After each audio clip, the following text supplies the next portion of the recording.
नमस्कार प्रिय साथियों, स्वागत है आप सभी का हमारे YouTube चैनल पर। आज हम बात करेंगे differences between animal cell and plant cell. इसका मतलब जंतु कोशिका और पादप कोशिका में क्या अंतर होता है, आज उसको हम डिटेल में जानेंगे। वीडियो शुरू करने से पहले मैं आपको बताना चाहूँगा कि अगर आप इस चैनल पर नए हैं तो इसको सब्सक्राइब कर लीजिए और बगल में दिख रहे बेल आइकन को भी प्रेस कर दीजिए ताकि आने वाली वीडियोज़ की नोटिफिकेशन आप तक सबसे पहले पहुंचती रहे। तो चलिए शुरुआत करते हैं आज के हम इस सेशन की। सबसे पहले देखते हैं एनिमल सेल। एनिमल सेल में फर्स्ट पॉइंट है animal cell are the generally small in size. इसका मतलब जंतु कोशिका आकार में छोटी होती है, यानी सामान्यतः छोटी होती है। और वहीं पर प्लांट सेल में हम देखते हैं plant cell are larger than the animal cell. यह जंतु कोशिका की अपेक्षा प्लांट सेल जो होता है, यानी प्लांट कोशिका यानी कि पादप कोशिका, वह एनिमल सेल से बड़ी होती है। आइए सेकंड पॉइंट पे देखते हैं सेल वॉल इज एब्सेंट। इसका मतलब कोशिका भित्ति इसमें नहीं पाई जाती है। और वहीं पर देखते हैं प्लांट सेल में the plasma membrane of plant cell is surrounded by a rigid cell wall of cellulose.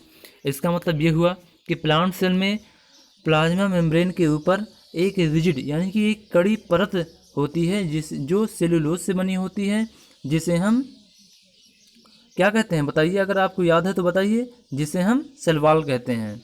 ठीक है, तो चलिए आगे हम बात करते हैं थर्ड पॉइंट की। थर्ड पॉइंट पे हम बात करते हैं तो ये है except the protozoan Euglena no animal cell possess plastid. यानी कि अपवाद स्वरूप अगर प्रोटोजोवन या एक यूग्लिना एक प्रोटोजोवन होता है, अगर यूग्लिना को छोड़ दिया जाए तो बाकी किसी भी एनिमल सेल में प्लास्टिड नहीं यानी कि लवक नहीं पाए जाते हैं। ठीक है, तो आगे हम चलते हैं थर्ड पॉइंट में। इसमें प्लांट सेल में देखते हैं प्लांट सेल में प्लास्टिड आर प्रेजेंट। इसका मतलब लवक इसमें उपस्थित होते हैं। इसमें लवक, अगर लवक पाया जा रहा है तो इसका मतलब क्लोरोप्लास्ट भी होगा, और क्लोरोप्लास्ट अगर है तो यह प्रकाश के उपस्थिति में अपना भोजन प्रकाश संश्लेषण के द्वारा अपना भोजन स्वयं बनाएगा। इसका मतलब यह स्वपोषी भी होगा। और ये जंतु क्या होते हैं, एनिमल सेल, ये परपोषी होते हैं केवल अगर यूग्लिना को छोड़ दिया जाए तो। ठीक है, तो आगे हम चलते हैं फोर्थ पॉइंट पे। फोर्थ पॉइंट में देखिए vacuoles in animal cell are many and small. इसका मतलब एनिमल सेल में यानी जंतु कोशिका में बैकवर्स मृतिका कई पाए जाते हैं, संख्या में कई होते हैं लेकिन आकार में छोटे होते हैं। और वहीं पे हम देखते हैं प्लांट सेल में तो most mature plant cells have a large central shape vacuole. इसका मतलब प्लांट सेल जब पादप कोशिका में बड़े बड़े वैक्यूल्स यानी बड़े बड़े रिक्तिका पाए जाते हैं। आइए हम फिफ्थ पॉइंट पे बात करते हैं। फिफ्थ पॉइंट में animal cell have a single highly Golgi complex. जंतु कोशिका में एक गॉल्जी कॉम्प्लेक्स पाया जाता है या गॉल्जी अपैरेटस कहा जाता है। या अब यहाँ पे मैं बताना चाहूँगा आपको कि गॉल्जी कॉम्प्लेक्स को गॉल्जी बॉडी कहते हैं, गॉल्जी कॉम्प्लेक्स कहते हैं, गॉल्जी अपैरेटस भी कहते हैं या गॉल्जी काय भी कहते हैं।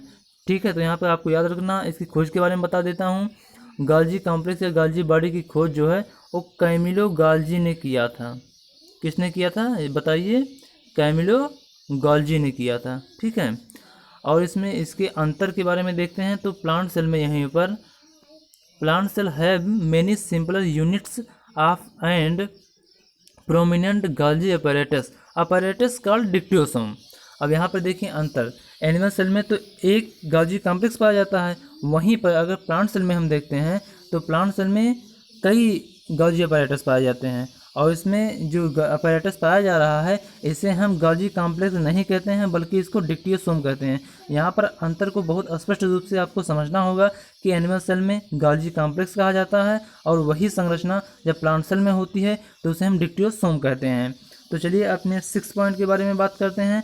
Animal cell have centrosome and centrioles.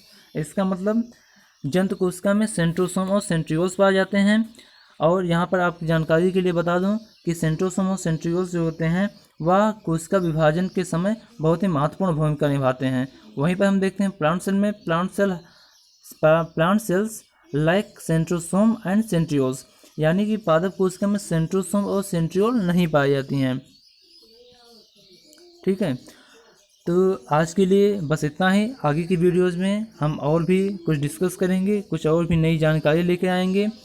अगर आपको यह वीडियो पसंद आए तो लाइक कर दीजिए, अगर पसंद ना आए तो डिसलाइक भी कर सकते हैं। अगर डिसलाइक करिए तो कृपया इसको बताइए कि आपने डिसलाइक क्यों किया है, ताकि हम आने वाली अपनी वीडियोज़ में उसको सुधार सकें। तो पढ़ते रहिए, मस्त रहिए। जय हिंद, जय भारत। Thank you.